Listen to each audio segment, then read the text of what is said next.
Awkwardly Awesome. My name is Regan, and I'd like to share a few things with you today. My last video that I posted, I started with a poem, and I really liked that. It was something that I had written, or I think a couple that I had written, and I thought it really set the mood nicely. So I got another one here today. This one's just called Be Kind. Purple clouds beneath leaden skies are the days when I feel happy. Others moan and mope around and groan, this weather's crappy.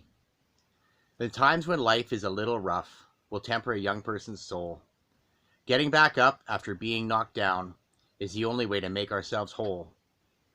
In life we can fight with our neighbors or stand fast as brothers and friends, for the way that we act unto others will follow us after life ends.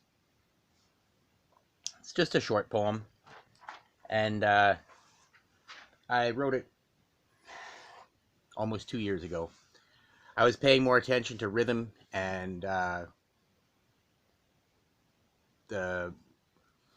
the beat of the poem at that time than some of my other earlier works. I pulled some other ones out this morning, and I was like, started editing because I was like, this is junk. This is some garbage here. But I'll probably share them anyway in the future because that's part of being awkwardly awesome. You know, just we can't be awesome all the time, and we can't get everything right. So today, I just have some notes here. I don't like the title that I put on these, so I'm not going to leave it. I'm going to leave it out of there. Probably just call this one Be Kind. But is it intrusive to ask the Most High or God or your spiritual master, as it were, how to pray for people? I do. Like, that's one of the main things about my prayer life is this is going to be a lot about prayer. If you don't like the idea of putting your will out to the universe or to a higher power, you might want to skip this video, but I think it's a worthwhile subject. It's really changed my life. Before I get too far into it, if you like my videos, please like, share, subscribe, comment, click the notification bell. I'm not on social media, so I rely on you guys to spread me around.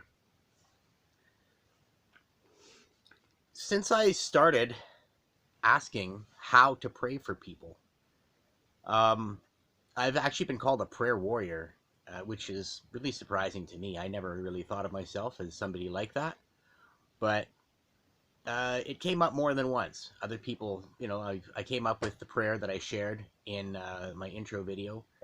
If you haven't seen that one, it's just called Awkwardly Awesome Intro. It's right at the very end. I close out the video with that. But for me, I have a very simple method of dividing the people up that I pray for. And I pray for almost everybody that I encounter. Like there's certain lines I say. I'll say, all of humanity according to God's will, give them a blessing. But the according to God's will part is important because some people God doesn't want to bless. And I know there's people out there who will say, well, God doesn't punish. God doesn't express his ire on people. But it's like if you had a child who was smoking crack. You'll love them and you care about them deeply. You want the best for them, but you're not going to bless their attempts to smoke crack. It's just that simple. You don't want to bless that part of their life. They express their free will. They are like, no, this is what I want to do. Pass the spoon and the baking soda. We're going to smoke this up. And you, as a parent, don't want to condone that activity. And I think God's the same way. God says, when you're doing something that is harmful to you or it leads you away from his purpose, he says, okay, I don't like it, but you're on your own. You're going to have to cover your own bills. You're going to have to do your own thing because I can't afford to pay for you when you're smoking crack, metaphorically. So what I do is I split my prayer list into two. I have blessings for those people who are on the path to help keep them on the path and to strengthen them as they help others and do good. And then I have find the path or return to the path. And that's to help people return into doing good and return to doing things for others and living outside of themselves.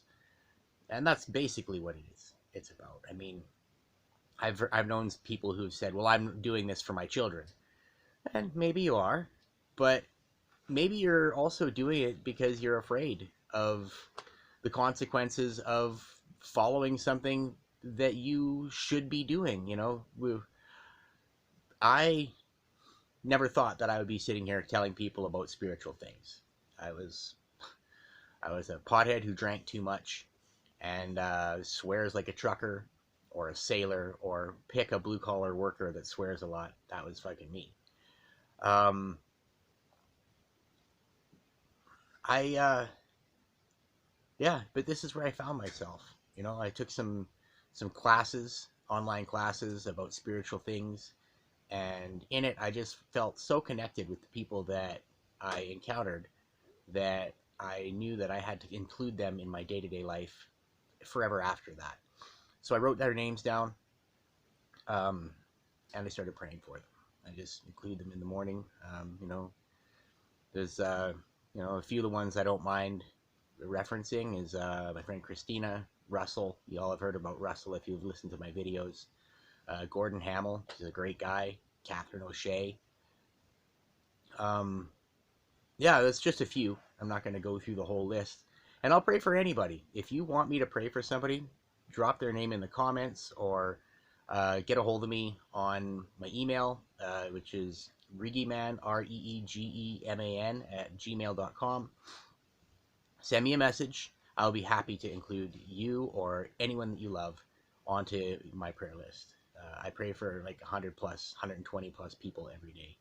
So it's not a big deal. It's not like I'm being put out. I pray for people that don't even like me, right? There's one ex-girlfriend, Sheena.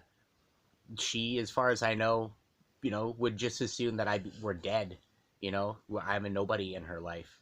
But I remembered her over the time here, and I liked her dad. Her dad was a really great guy. I liked her too a lot.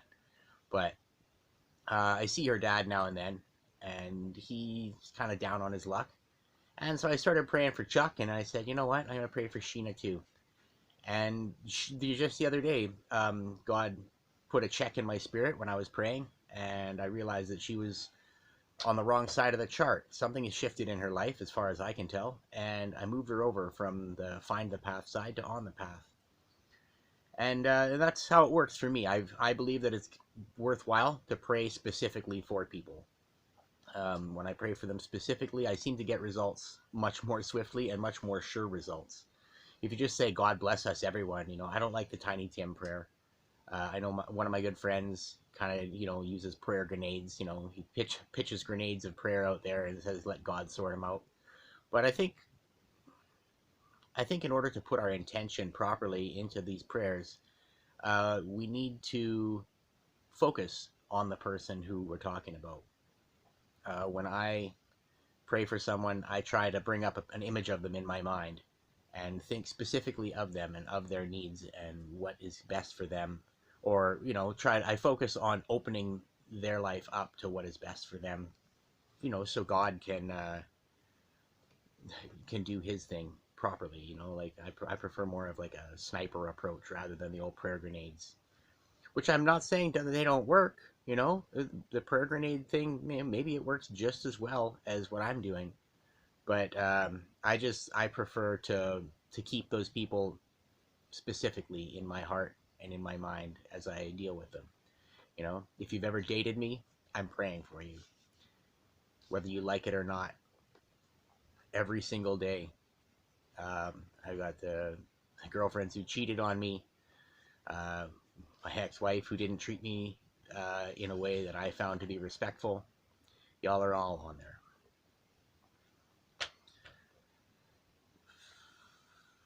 Yeah, it's I use spiritual signs, much like Gideon with putting the fleece out before God. If you don't know the story of Gideon, the Gideon group puts out the Bibles in hotel rooms, and on the front of every little Bible there's a pot and a torch.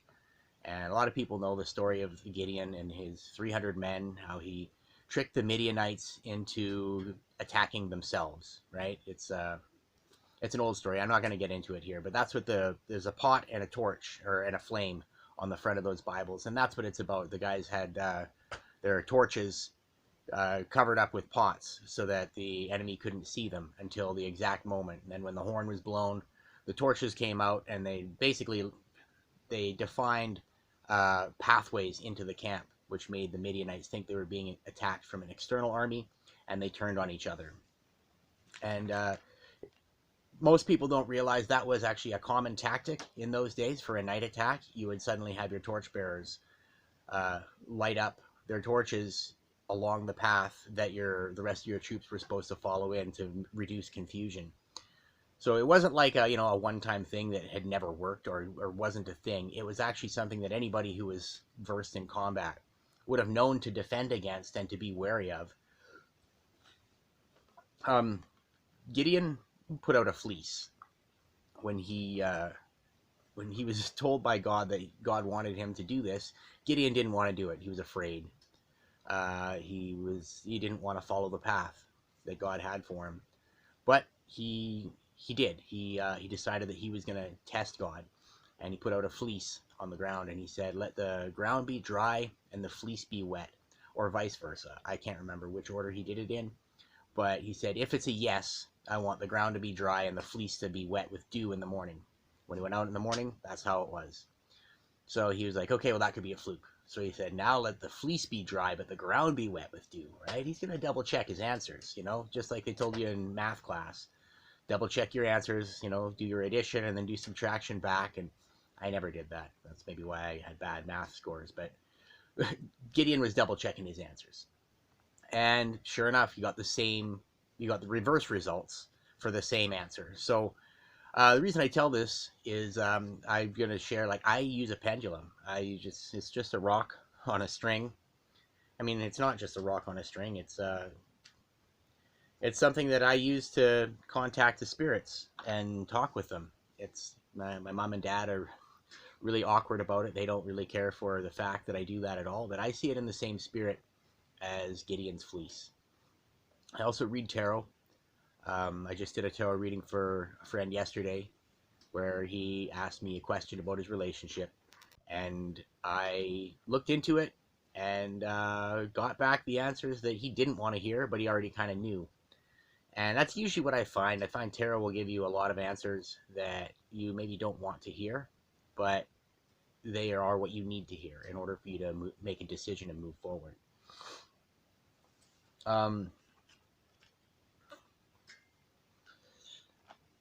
Some people might say that it's lacking faith, like with my pendulum. It's just a piece of gravel that I found on the road.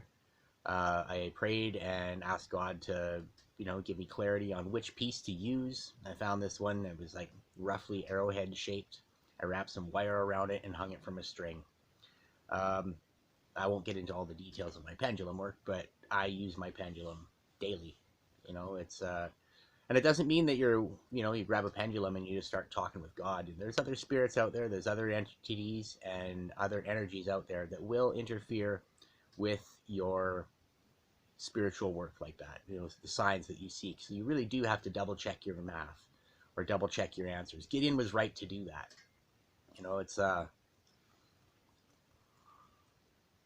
It's important. I made lots of mistakes when I first started pendulum work. I just took it all at face value, and I was misled quite often, and I'm not saying that it wasn't necessary. It was. I needed to learn those lessons. I needed to learn how to discern those messages that I was receiving better. But it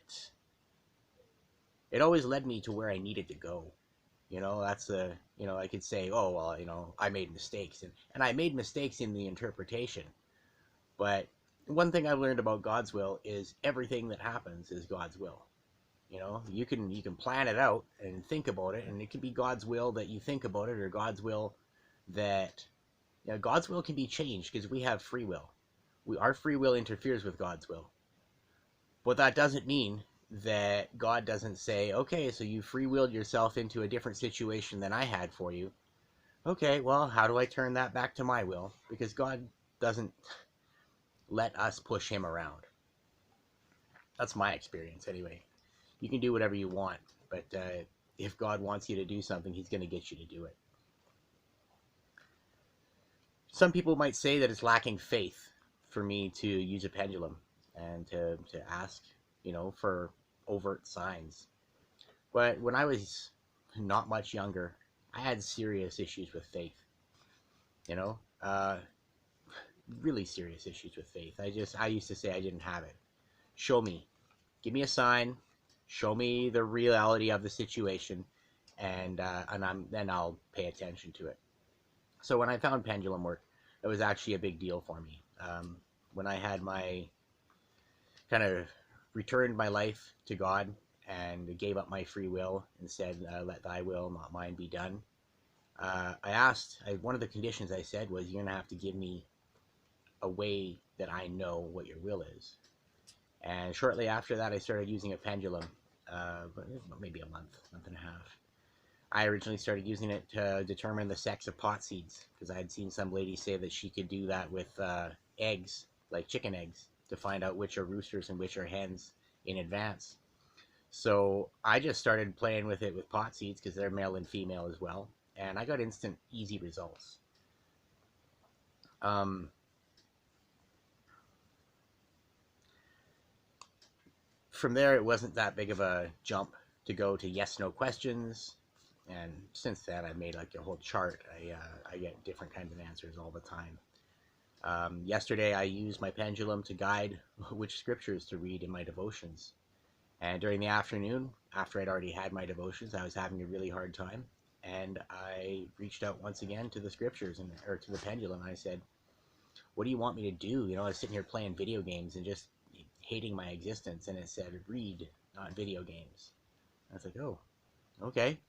What do you want me to read?" Revelation.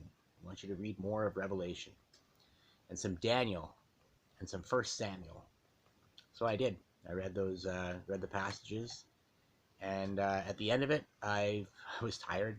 I laid down and had a little nap, and when I woke up, everything was okay. And that's unusual. I used to get really worked up and bent out of shape by those types of events, and now I don't. I can seek guidance. I can get answers quickly, and that's how I do it. I use my pendulum. Um, I check my answers. I don't just ask the yes and no's. I ask, kind of who I'm talking to, whether it's the Spirit of God or whether it's somebody else. And if it's somebody else, I tell them to leave because I only want to be talking to the Spirit of the Creator. Sharing your spiritual messages is inadvisable. A, if you interpret wrong, you're going to look like an idiot. And B, those are messages that are for you. And if you're running around sharing those messages, it's almost like you're turning spiritual communication into a parlor trick, which I believe is wrong. I used to do that a lot and kind of held myself as some sort of seer or wizard, and that was completely the wrong attitude to have. I should never have done that. And I damaged my own reputation, and I damaged other people's belief in different things that were happening within their lives. So it's not something that I'm very proud of, but it is something that I did. It's awkwardly awesome, and I own it, and I learned from it. Yeah, most people either won't believe you or they won't understand. Um, it takes a lot of discernment to know what you're talking about, and then you have to believe what you're talking about and understand that you might not get the answers that you want to hear. Also, reading your own tarot cards, not really the best. I mean, I do it for myself now and then, but if you do it too much, you get back the same story over and over and over again, because the cards always tell a story, or you start getting nonsense stories. You start getting the cards just start coming out. Eventually, the cards go random, and you get sort of, especially if you're interpreting them how you want them to be interpreted, you get them kind of wherever they are. When multiple readers tell you the same story, most likely it's true. Tarot won't tell you what you want to hear. Tarot will tell you the truth, right? There's lots of times where I've pulled cards and like, what? No, that's not what I'm expecting. That's not the way it's supposed to go. And I pull tarot cards again, and it's like, oh yeah, here's a better, softer message for you. But then it turns out the way the first set of cards came out. Um, it doesn't necessarily work that way. Pay attention to your dreams. That's another source of spiritual guidance.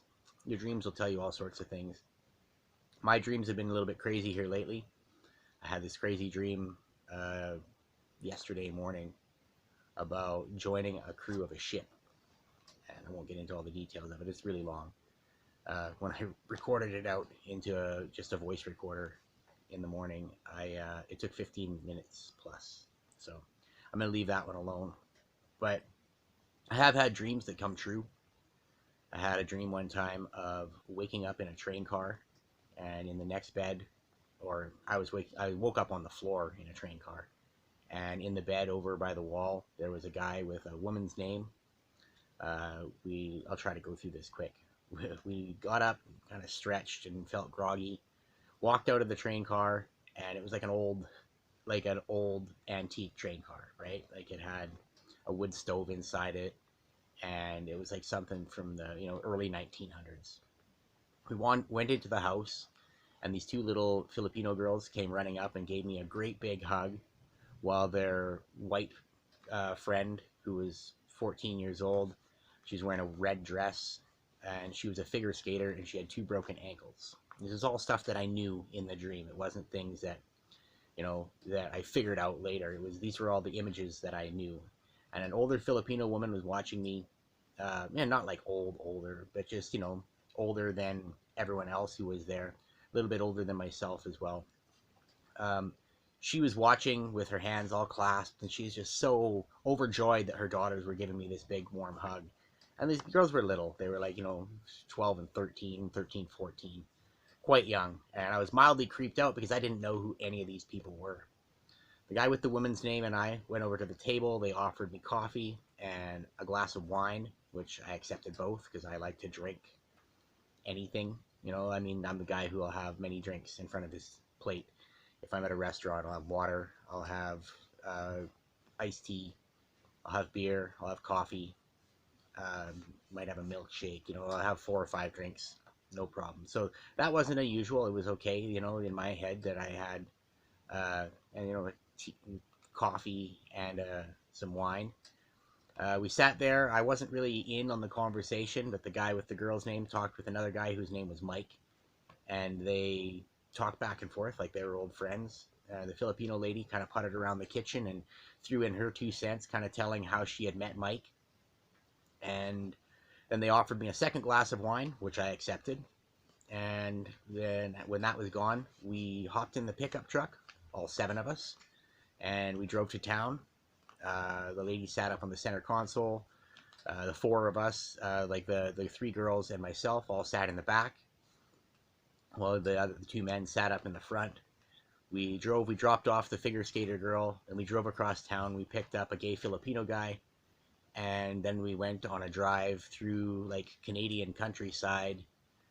And then I started texting with a girl named Erin, who at the time that I had the dream, I wasn't talking with. She and I were like, I think we were Facebook friends, but we'd had a big falling out years before, and I wasn't talking to her. So when I had the dream, I woke up right around the time that I started texting with her, and she texted me back, and then I woke up as we were going down this hill, and I remember thinking, why were you texting with her? She's dead to you. Like, not dead to you necessarily, but you don't talk to her. Anyway, long story short, the guy with the girl's name was named Kelly. The reason the Filipino girls were hugging me is because their mom, who had just married Mike the night before, at the wedding, she was all happy about her daughters hugging me too, because somebody had inappropriately touched her daughter while they were dancing, and a short time later I ended up knocking him out outside. So these little girls felt that I had protected them, and that's why they came running up to me and hugged me. And on the drive back to town, the older of the two was sitting right next to me, and she like put her head on my shoulder and fell asleep. And like I said before, I was really awkward about this when I had the dream, because I was like, why is this little girl, uh, you know, so comfortable with you? It really seemed like we were best friends, you know, like that close family friends. But as it turns out, I had just met them the night before, and when the cops showed up, Mike was happy about the fact that I had stood up for his new stepdaughter and offered me a place to sleep, because I was supposed to sleep with the family of the guy who I knocked out. They had invited me to this wedding. I was like a wedding crasher, and yeah, it was weird. It was awkward. Anyway, I woke up and didn't know what was going on, but I remember the dream. And to just to cut to the chase, it happened exactly the way I dreamed it. Now, that's an odd story for sure, and I could have dreamt about going to watch Slayer the next night, which is kind of where the story went. Like I ended up connecting with Aaron. We went to watch Slayer. We had our own little adventure, but it wasn't nearly so remarkable as to stick in your head. Oh yeah, also Mike had a castle wall attached to his house because he was building it. Like it wasn't just something he had bought in the house. He was building this castle wall and putting it onto his place. All of it came true, frame by frame, picture perfect. So pay attention to your dreams. Life doesn't always work out the way we think it will, but we need to roll with the punches and check the kicks. Sometimes you just need to let a kick propel you, because who knows, maybe that person who was kicking you was put into your life to push you further down the path that you were supposed to go. Life is tougher than we are taught. We're taught so many of the stories when we were children end with, and they lived happily ever after. But I found in life you kind of have to get tough or get fucked. It's you're not going to be able to do well if you're not tough enough to deal with the challenges that this dojo earth throws in your path. The spirit world is black and white. That's one of the things I have written here, and that's true. The spirit world gives you what you ask for. If you say, like in my case, I told God, I said, I'm okay living by myself, but if you have somebody for me, you're going to have to drop her in my lap. And within a week, I started talking to somebody who ended up having very strong feelings for me as well. And although we're not currently together, I do believe that that was something that God put into my path, simply because I asked for it. I said, if you have somebody for me, let's have her. And kaboom, she got dropped in my lap. She had also asked God or the universe to give her somebody if they were out there for her. And she asked for somebody almost exactly like me, and boom, I got dropped in her lap. It wasn't an accident, if you ask me. The story of Rumpelstiltskin, my last name is Rempel, and with a name like that, people call you Rumpelstiltskin from very early on. My mom got called that. I got called it. My brother's been called it. Everybody in my family gets called it. I don't know if my dad ever did, but he doesn't mention it, but he probably got called it too. The story of Rumpelstiltskin is, he made a dark deal with the young girl in the dream. And because he was a creature of the Fae, or a fairy creature, he needed to give her an out. And the Fae world always gives you an out that way. But it isn't just like, excuse me, the way that I say it is there's no backsies in the spirit world. It's not, if you ask the spirit world for something, you don't get to take it back. Oh, whoops. Like, it's not like internet shopping. You don't get to, like, pay for it and then receive it and be like, oh, no, that's not what I wanted. Here, take it back. It's defective, or it isn't the way it looked like in the picture. Maybe some people do that in internet shopping, and I just never have. I've always been like, well, I got a good deal. yeah, I guess I'm stuck with it. And I believe the spirit world works that way. When you ask for something from the spirit world, you get it. And you get it the way the spirit world wants to give it to you. You don't necessarily get it the way you want it, unless you are very, very specific in what you ask for. Um,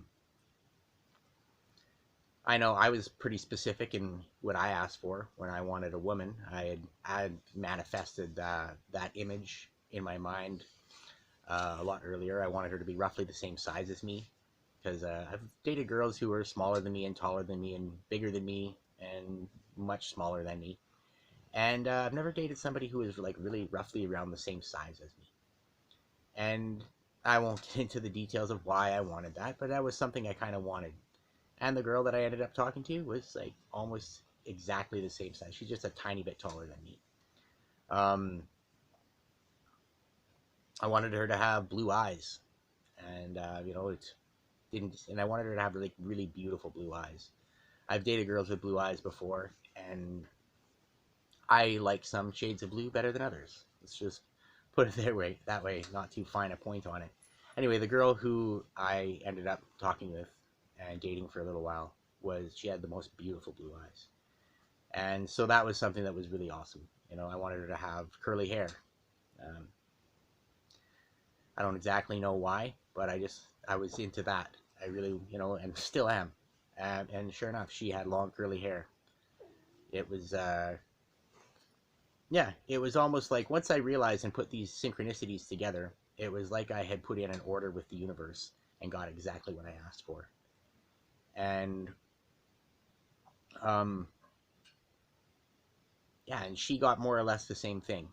For what she had asked for, she got, a guy who lived off grid, who was doing the pioneer homesteader type thing, who had a desire to do that, um, who didn't have a problem raising someone else's children.